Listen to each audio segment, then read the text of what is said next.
আমার এই ট্যাগ না দিলেই হয়েছে, এইটা না বললেই হয়েছে যে আমি ভারতের সেবা দাস। এছাড়া আমার বিএনপি বলো, জামাত বলো, যা ইচ্ছা তাই বলো, আমি বাংলাদেশের দালাল। এই ট্যাগ নিয়ে বলতে হচ্ছে।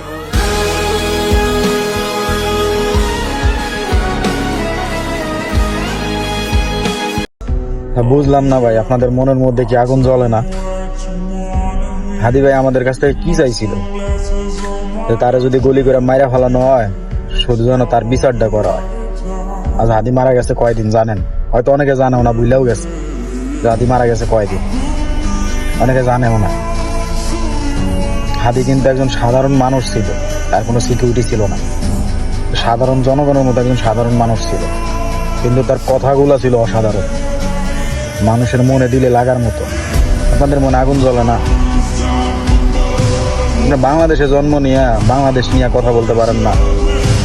বাংলাদেশ নিয়ে কথা বললে যদি মানুষ বলে দালাল, ভাই আমি দালাল, আমি বাংলাদেশের দালাল, আমার জন্মভূমি নিয়ে আমি দালালি করি, আমি অন্য দেশ নিয়ে কথা বলি না।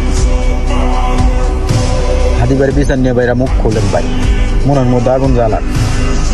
হয়তো তারা আপনারা সমাবেশে মিছিলে অংশগ্রহণ করতে পারতেছেন না, ভিডিও তৈরি করেন, শেয়ার করেন, হ্যাশট্যাগ ইউজ করেন।